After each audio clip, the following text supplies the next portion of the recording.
Ninong Noel and Ma'am Ninang Rose. Magandang araw po sa ating lahat.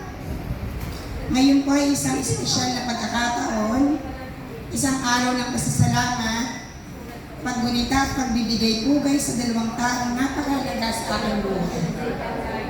Sir Ninong Noel at Ma'am Ninang Rose, na ngayon po kayo ay magsisimula na ng isang bagong yugto ng inyong buhay. Habang ginagawa ko po ang message letter na ito, hindi ko po maiwasang mapaluha habang inaalala ang lahat ng taon na naging guro, kasamahan at pangalawang magulang po kayo para sa akin. Hindi lang basta ako naging kapwa-guro nyo, isa rin akong inaanak na labis na pinagpala dahil ninong at ninang po namin kayo ni Andy sa kasal. Sir Ninong, Ma'am Ninang, sa loob ng maraming taon, nakita ko po kung paano ninyo buong puso at sipag na inialay ang inyong oras, lakas at talento sa inyong trabaho. Hindi lang kayo naglingkod ng tapat sa inyong propesyong napili, ang pagiging guro, kundi naging inspirasyon din kayo sa lahat. Yan. Ang liliit, wait lang. Sa lahat ng taong nakakilala sa inyo, lalo na sa aking pamilya na itinuring ninyong pamilya niyo. Para sa akin, hindi lang kayo basta ninong at ninang ko. Kayo po ang pangalawang magulang, laging nariyan kapag kailangan ko ng gabay, tagapayo, kapag may pinagdadaanan po kami mag-asawa, at sandigan kapag pinanghihinaan po ako ng loob.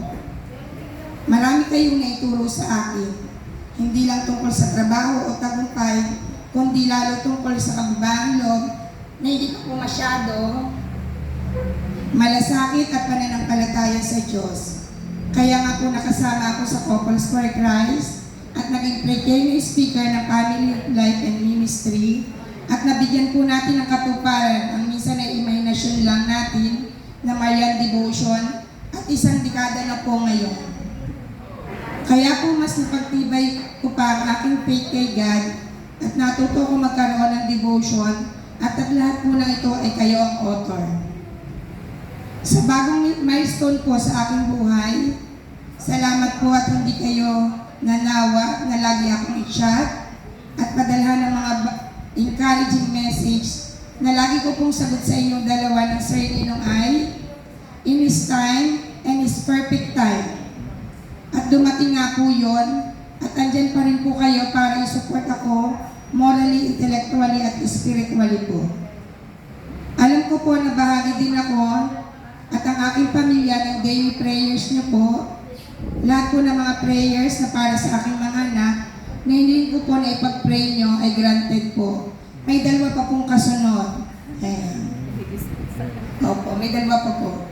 Pagdating ko po sa Masalukot 1, year 2009, inumpisahan niyo na po akong i-mentor. Halos karamihan po sa coordinatorship ay nahawakan ko dahil lagi po niyo sabi sa akin ay, kaya mo yan. At nakaya ko nga po hanggang isa-isa ko na rin pong binitawan.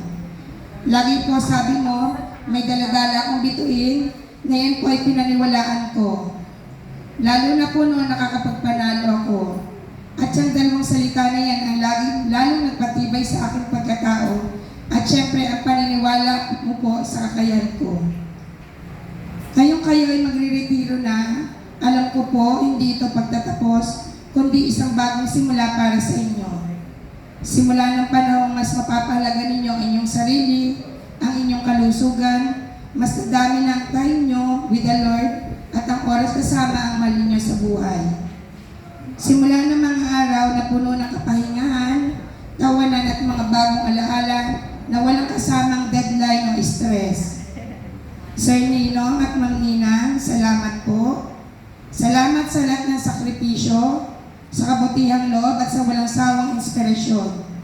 Salamat sa pagmamahal at gabay na ibinigay ninyo hindi lang sa aking pamilya, kundi sa aming lahat na naging bahagi ng inyong buhay.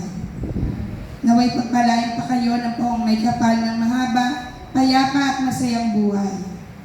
Dalangin namin sa bawat bagong umaga, maramdamin nyo ang kapayapaan ng isang taong nakatapos ng misyon ng buong dangal at pagmamahal. Mahal na mahal po namin kayo, Sir Ninong at Ma'am Nina.